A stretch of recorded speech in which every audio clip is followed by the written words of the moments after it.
Hi everybody, I'm Amanda Ross from JD Advising, and today I'm going to be answering some of the most common questions that we get about essay writing. The most common question we get is, what structure should you use for bar exam essays, IRAC or CRAC?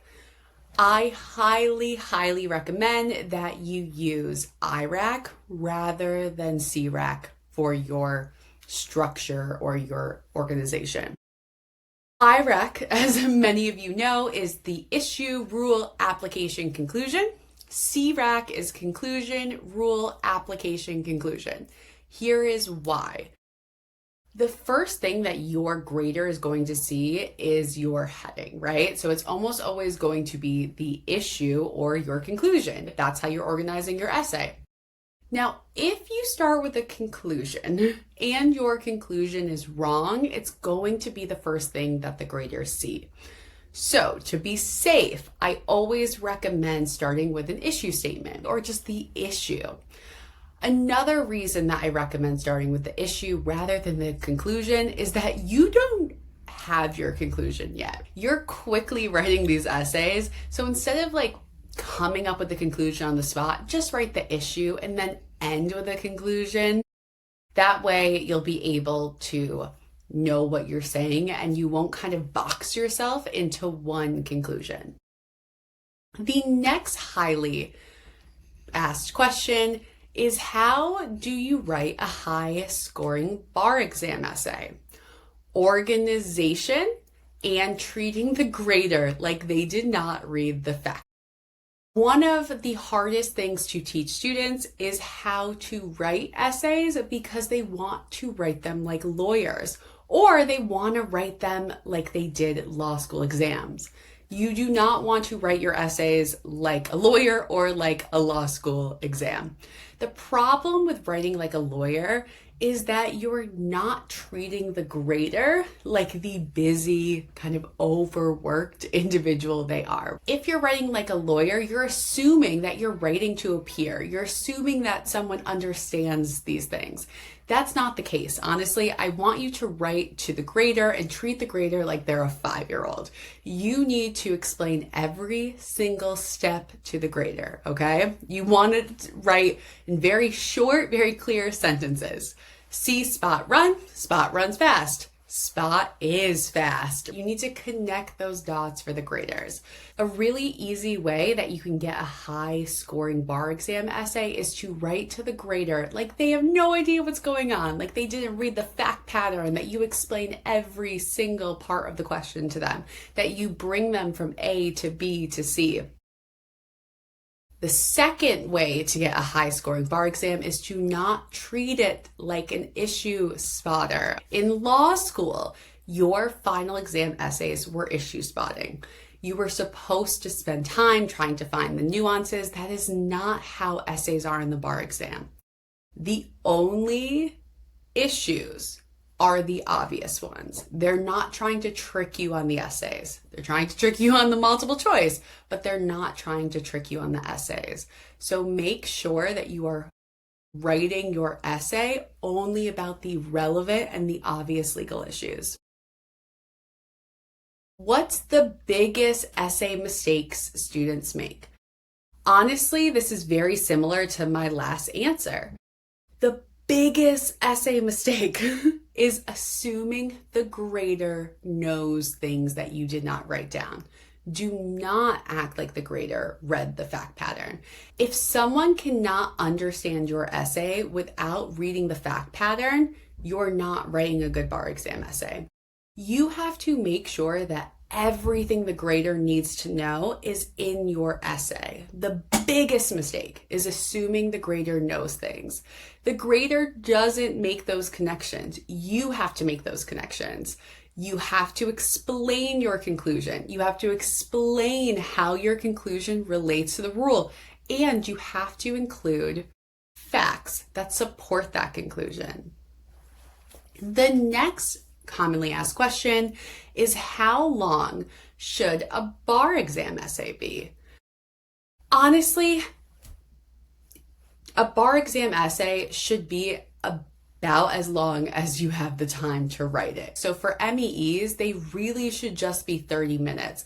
It's not always about quantity, it's really about the quality of your answer, okay? You don't want to have these insane rules that talk about extremely irrelevant legal topics, because then you're going to lose points. But you don't want too short of an answer where you neglect to explain the rule, right? So you want to make your essay as necessarily long as it needs to be. So if you have to explain more than one rule or provide context to the rule, that's great, but don't just add rules to add rules. Unlike in law school, you don't get points by throwing the kitchen sink, right? You may actually lose points because the grader thinks that you don't know what you're talking about, that you don't understand what the legal issue is. The next common question we get is, how do you improve essay timing? Everyone hates the answer to this. Practice under timed conditions, okay? The only way to get better at essays is to do them time conditions. I am one of those people where I tell all of my students as soon as possible, meaning as soon as you start writing essays, you should be doing them closed book and you should be doing them timed. The only way to get better is doing timed essays. The next question is, how do graders actually score bar exam essays? All right, the best way I'm going to tell you this is that the graders basically get a checklist with all of your possible points. And as long as you include things that are on that checklist, you get points for them. So certain questions have a possibility of more points than others, right? But as long as you include everything in your essays that are in that, you're going to get points. So for example, if you include relevant facts, that's going to be a point. If you have the correct conclusion, that may be 2 points. If you support that conclusion with applying the law correctly, those are additional points. The rules that you include, if you include relevant rules, you're going to get points for those.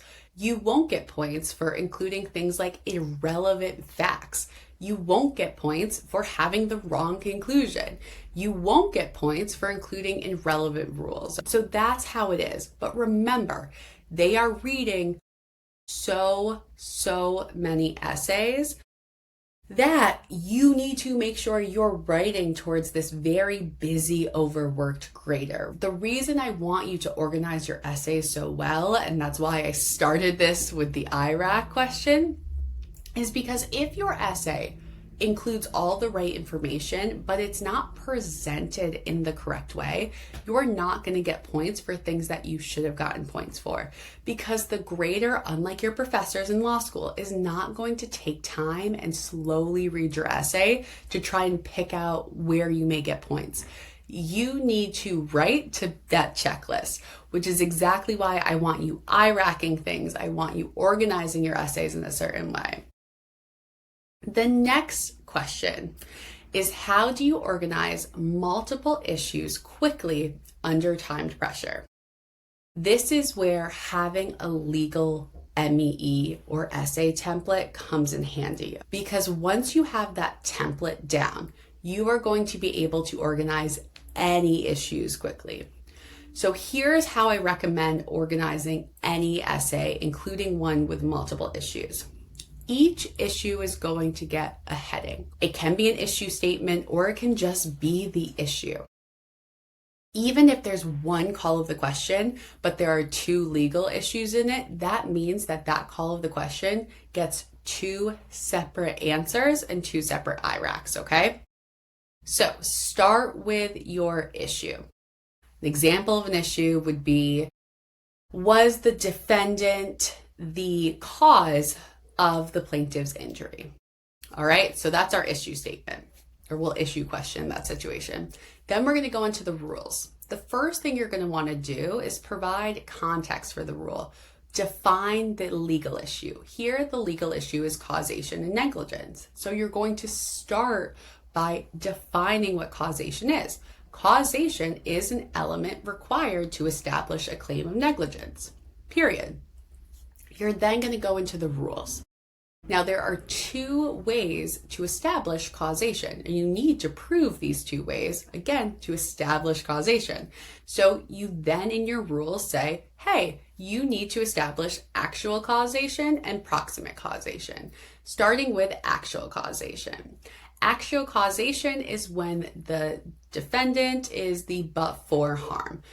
But for the defendant's negligence, the plaintiff would not have gotten injured.